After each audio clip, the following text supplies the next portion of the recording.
नमस्कार, जनवार्तामध्ये आपल्या सर्वांचं स्वागत। सर्वप्रथम पाहूया ठळक बातम्या।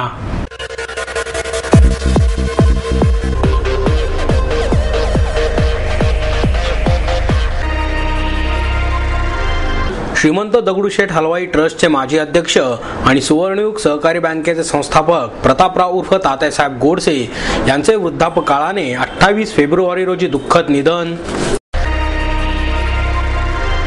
खडकवासला धरणात अनेक महिने वास्तव्यास असलेल्या मगरीला पकडण्यात अखेर मिळाले यश।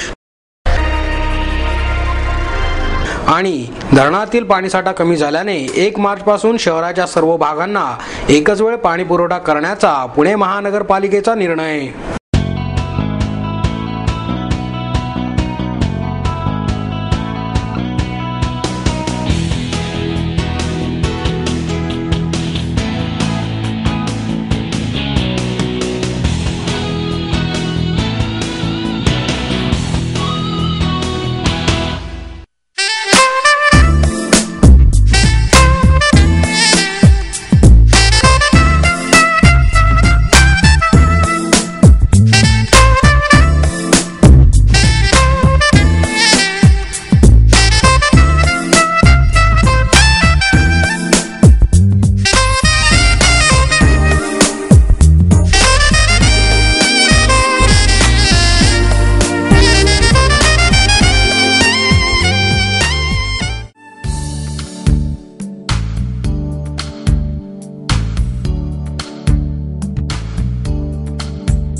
श्रीमंत दगडूशेठ हलवाई ट्रस्टचे माजी अध्यक्ष आणि सुवर्णयुग सहकारी बँकेचे संस्थापक प्रतापराव उर्फ तात्यासाहेब गोडसे यांचे वृद्धापकाळाने 28 फेब्रुवारी रोजी दुःखद निधन झाले।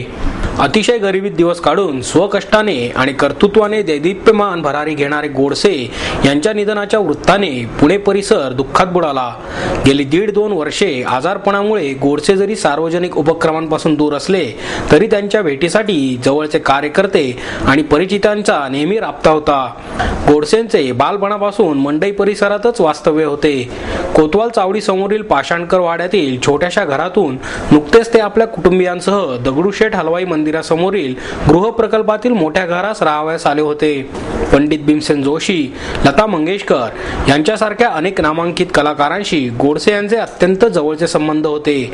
तसेच श्रीमंत दगडूशेठ हलवाई ट्रस्टचे त्यांनी तब्बल 38 वर्षे अध्यक्ष म्हणून यशस्वीरित्या कामकाज चालवले। आपल्या उमेदवारीच्या काळात गोडसे यांनी उपजीविकेसाठी सुताराच्या हाताखाली रंदा मारणे, बालजी पेंढारकरांच्या स्टुडिओत पडेल ते अशी किरकोळ कामे केली। 1960 मध्ये पुणे जिल्हा मध्यवर्ती सहकारी बँकेत शिपाई पदावर काम करणाऱ्या गोडसे यांनी आपल्या कल्पकतेने आणि सहकाऱ्यांच्या सहाय्याने सुवर्णयुग सहकारी बँकेची स्थापना केली। या बँकेने अल्पावधीतच ग्राहकांचा विश्वास संपादित करून अनेक शाखा सुरू करणे हा गोडसे यांच्या कारकिर्दीतील मैलाचा दगड ठरला। आपल्या उमेदीच्या काळात गोडसे यांनी बेलबाग चौकातील समाधान हॉटेलच्या कोपऱ्यात सुरू केलेली पानटपरी आजही त्यांच्या कर्तृत्वाची साक्ष देत अभिमानाने उभी आहे। नमस्काराऐवजी नेहमी जय गणेश असे समोरच्याला वंदन करून संभाषणाला सुरुवात करणारे गणेश भक्त गोडसे एका मुलाखतीत म्हणाले होते की आजवर मला 350 ते 400 पारितोषिके मिळाली, तीच माझी संपत्ती असून माझ्यासारख्या बँकेतील साध्या शिपायाला, हाराच्या दुकानात हार फुले ओवणाऱ्या गड्याला, सुताराच्या हाताखाली रंदा मारणाऱ्या मजुराला गणपती बाप्पानेच आशीर्वाद देऊन मोठे केले। अडीअडचणीत पत्नीच्या मिळालेल्या खंबीर साथीमुळेच मी इथवर वाटचाल करू शकलो आणि आयुष्य सार्थकी लावू शकलो।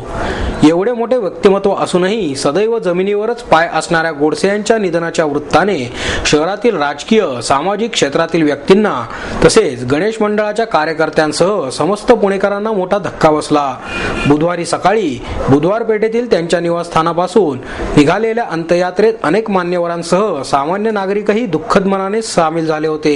अत्यंत भावपूर्ण वातावरणात वैकुंठ स्मशानभूमीत त्यांच्या पार्थिवावर अंत्यसंस्कार करून गोडसे यांना त्यांच्या आप्तेष्टांनी, स्वकीयांनी आणि समस्त पुणेकरांनी अखेरचा जय गणेश केला।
कृपया लक्ष द्या. अनेक जणांना श्रद्धांजली व्हायची आहे, कारण तात्यासाहेब गोडसे यांच्या निधनामुळे पुण्यातील राजकीय आणि सामाजिक क्षेत्रातील अनेक मान्यवरांनी दुःख व्यक्त केले. सार्वजनिक गणेशोत्सवाचं स्वरूप लोकमान्यांना जे अभिहित होतं ते या गणेशोत्सवाच्या माध्यमातून समाज प्रबोधनाचं, भक्तीचं, मार्गदर्शनाचं, मांगल्याचं, देशभक्तीचं आणि सामाजिक भान निर्माण करणारं ते अतिशय अमूल्य काम वैकुंठवासी तात्यासाहेब गोडसे यांच्या नेतृत्वाखाली, मार्गदर्शनाखाली या महाराष्ट्रामध्ये गेली अनेक वर्ष अत्यंत यशस्वीपणे या ठिकाणी चालू आहे. गणेशोत्सव आदर्श पद्धतीने कसा चालावा याचं एक उदाहरण तात्याने आम्हा सगळ्यांच्या पुढे गुरुच्या रूपाने ठेवलं. आज दुर्दैवाने तात्या आपल्यातनं गेले. त्यांचा आदर्श ठेवून त्यांनी दिलेली शिकवण आपण आपल्या आचरणात आणावी. दगडूशेठवरून जाणारा प्रत्येक माणूस गणपतीला नमस्कार करताना तात्यांना कधीच विसरणार नाही.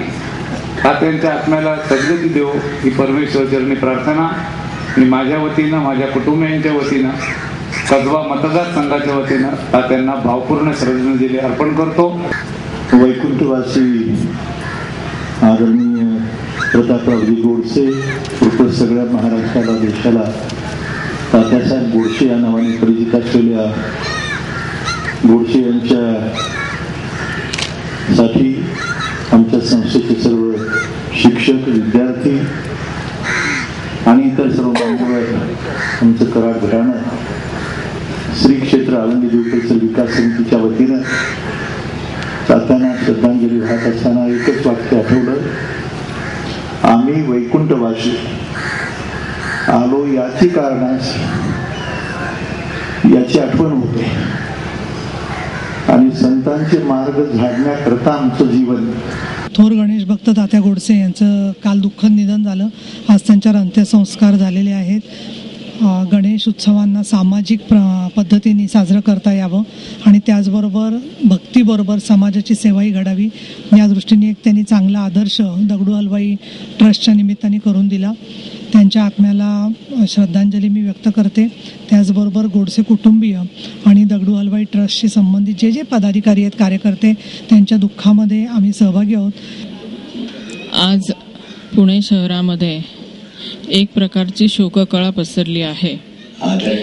कारण श्रीमंत दगडूशेठ हलवाई गणपती ट्रस्टचे सर्व असलेले तात्या गोडसे यांचं दुःखद निधन ही पुणे शहरातल्या गणेशोत्सवाच्या कार्यकर्त्यांच्यासाठी अत्यंत दुःखाची बाब आहे. लोकमान्यांनी स्वातंत्र्य लढ्याच्यासाठी म्हणून गणेशोत्सवाचा फार चांगला उपयोग केला आणि त्याचाच आदर्श ठेवत तात्यांनी सामाजिक ऋण सांभाळण्यासाठी म्हणून गणेशोत्सवाचा उपयोग केला. त्यांचं हे कार्य मात्र अजरामर राहील यात कुठली शंका नाही. आमच्या लहानपणी पुण्यात मुक्कामाला असताना गणेशोत्सव आमच्या सगळ्यांच्या हृदयात आज फक्त दर्शनीय होता. गणपती बघायला जाऊ असं तुम्ही आमचे गणपती बघायला यायचे. करून प्रतापराव गोडसेंनी गणेशोत्सव दर्शनीय केला. गणपतीच्या दर्शनाला लोकांनी घरातून बाहेर पडावं हे वातावरण पुण्यात निर्माण केलं. त्यांना तात्या म्हणतात. तात्या नसते तर गणेशोत्सवातला एवढा मोठा फरक पुणेकरांच्या आणि महाराष्ट्राच्या लक्षातही आला नसता. खडकवासला धरणात अनेक महिने वास्तव्यास असलेल्या मगरीला पकडण्यात अखेर प्रशासनाला यश आले. खडकवासला धरणात गेल्या 1.5 वर्षांपासून मुक्काम ठोकलेल्या मगरीला पकडण्यात प्रशासनाला यश आले आहे. ही मगर ताब्यात येताच तीरावरील हजारो नागरिकांनी सुटकेचा निश्वास सोडला. या मगरीचा आकार 4 फूट लांब असून ती 5 ते 6 वर्षे वयाची आहे. तिचे वजन सुमारे 150 किलो एवढे आहे. ही अक्राळ विक्राळ स्वरूपाची मगर पाहण्यासाठी हजारो बघ्यांनी गर्दी केली होती. वन विभाग, पाटबंधारे विभाग, अग्निशामक दल, कात्रज सर्पोद्यान आणि नौदलाचे अधिकारी सलग 12 तास मुठा कालव्याजवळ तळ ठोकून होते. शेवटी अथक प्रयत्नानंतर अखेर दुपारी 4च्या सुमारास मगरीवर ताबा मिळवण्यात यश आले. दोरीच्या फासाने मगरीचे तोंड आणि पाय बांधून तिला कालव्यातून बाहेर काढण्यात आले. त्यानंतर जवळपास 20 ते 22 जणांनी मगरीला उचलून वन विभागाच्या वाहनातून कात्रज येथील राजीव गांधी प्राणी संग्रहालयात नेण्यात आले. मुठाच्या उजव्या कालव्यात आलेल्या या मगरीमुळे पुणेकरांच्या काळजाचा ठोका चुकला असतानाच ही मगर आली कुठून हा प्रश्नही उपस्थित होऊ लागला आहे. 2009 मध्ये कात्रजच्या तलावात आलेली एक मगर पकडून वरसगाव धरणात सोडली होती. ही सापडलेली मगर तीच असण्याची शक्यता वन अधिकारी व्यक्त करत आहेत. त्याचवेळी सापडलेला मगरीचा आकार पाहता ते पिल्लू असेल तर आणखीही मगरीचा वावर येथे असावा अशी शंकाही काही जण उपस्थित करत आहेत. पकडलेल्या या मगरीला आता चांदोली अभयारण्यातील वारणा धरणात सोडण्यात येणार असल्याची माहिती वनसंरक्षक दुबे यांनी दिली. काल रात्री साधारण 9च्या सुमारास आम्हाला याबद्दल माहिती मिळाली.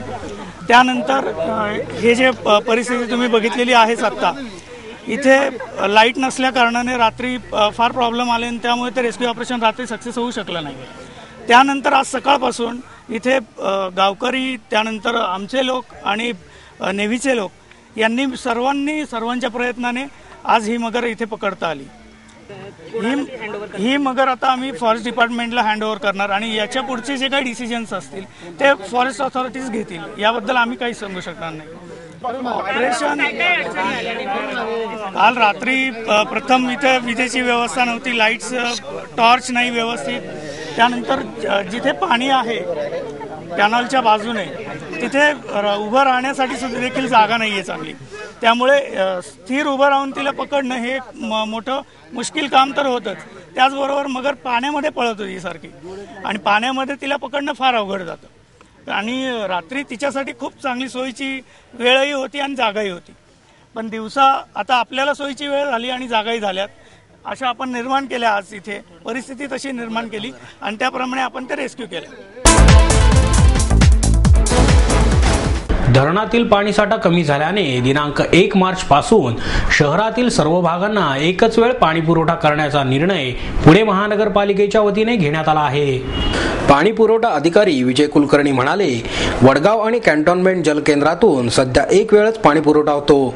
या ठिकाणी बदल होणार नाही, परंतु वारजे आणि पर्वती जलकेंद्रातून सकाळ संध्याकाळ असा 2 वेळा पाणी पुरवठा सध्या केला जातो. या ठिकाणी आता एक वेळच पाणी पुरवठा केला जाईल. पर्वती आणि वारजे जलकेंद्रांमधूनच शहराच्या 60% अधिक भागाला पाणी पुरवठा होतो. या भागाला पाणी कपातीचा सामना करावा लागेल. पुण्याला रोज 1250 दशलक्ष लिटर पाणी पुरवले जाते. यापैकी 600 दशलक्ष लिटर पाणी पर्वती जलकेंद्रातून वितरित होते. वारज्यातून सुमारे 150 दशलक्ष पाणी पुरवठा केला जातो. उर्वरित सुमारे 425 दशलक्ष लिटर पाणी वडगाव आणि कॅन्टोन्मेंट जलकेंद्रातून वितरित होते. पर्वती आणि वारजेतून रोज सकाळी 4 तास आणि सायंकाळी 2 ते 3 तास पाणी पुरवठा सध्या करण्यात येतो. या ठिकाणी आता एक वेळ पाणी दिले जाईल असे कुलकर्णी यांनी सांगितले. धरणांमधील पाणीसाठा लक्षात घेता शहराला 5 TMC पाणी उपलब्ध होऊ शकते. पाणी कपात केल्याने शहराला हे पाणी जुलैपर्यंत पुरेल असेही ते म्हणाले. जूनमध्ये पाणीसाठ्यात लक्षणीय वाढ झाली तरच पाणी कपात बंद करता येईल. गेल्या वर्षी आजच्या तारखेला 14.78 TMC धरण साठा होता. यंदा तो 11.70 TMC पर्यंत घसरल्याने सरळपर्यंत 3 TMC ची तूट आहे. पुणेकर दरमहा 1.25 TMC पाणी वापरतात. उन्हाळ्यात हा वापर 1.5 TMC पर्यंत जातो. हे लक्षात घेता 4 महिने पुरेल एवढाच पाणीसाठा सध्या धरणात आहे असेही त्यांनी सांगितले.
महाराष्ट्रातील अघोरी प्रकारांवर जळजळीत प्रकाश टाकणाऱ्या अंधारवाटा या चित्रफितीचे डॉक्टर श्रीराम लागू यांच्या हस्ते प्रकाशन करण्यात आले.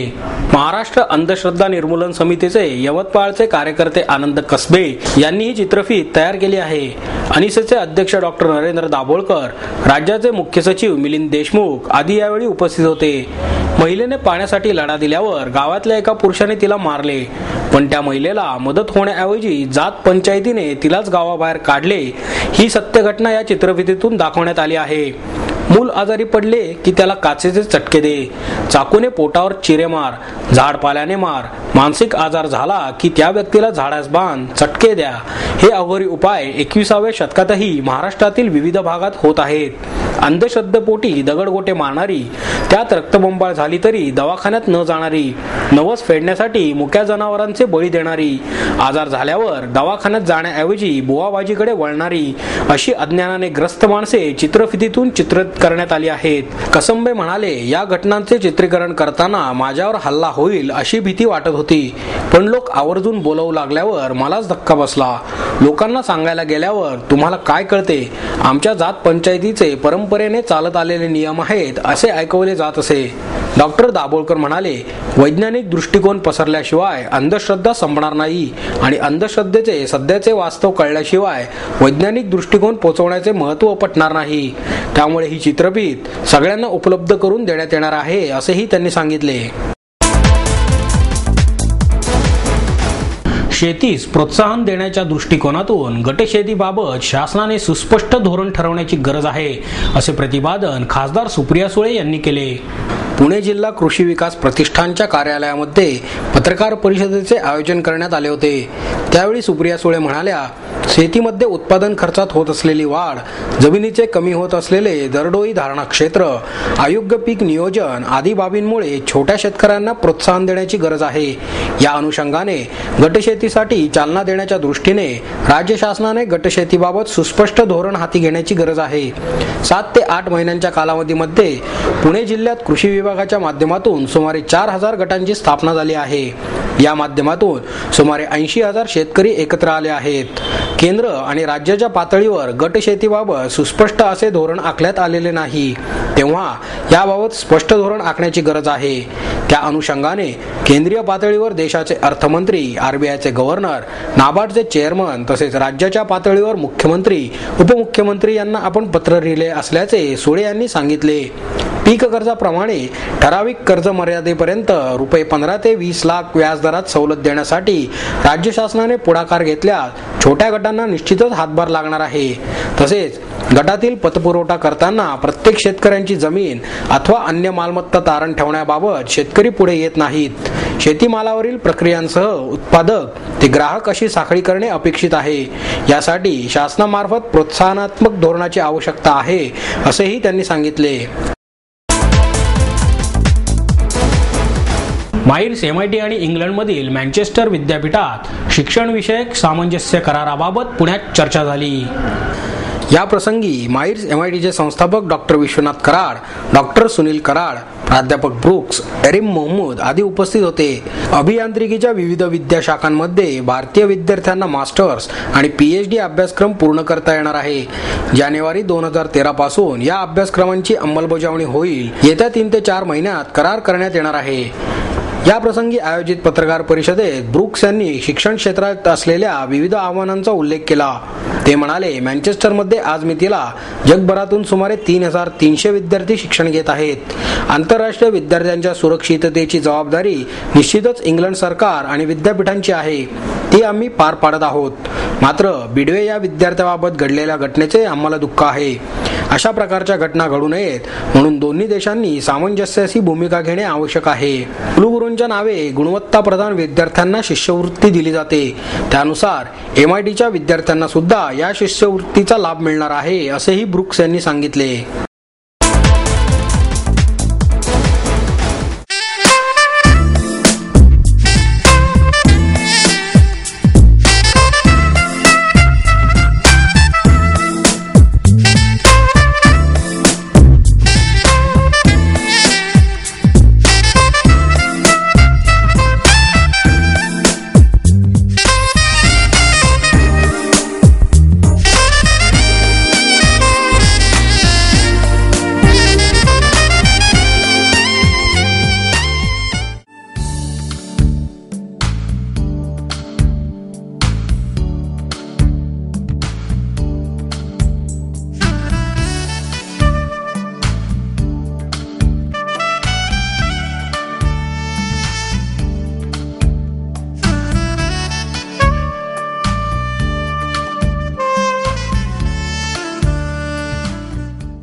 आणि याबरोबरच हे बातमीपत्र संपलं. पुन्हा भेटूया उद्या याच वेळी. नमस्कार.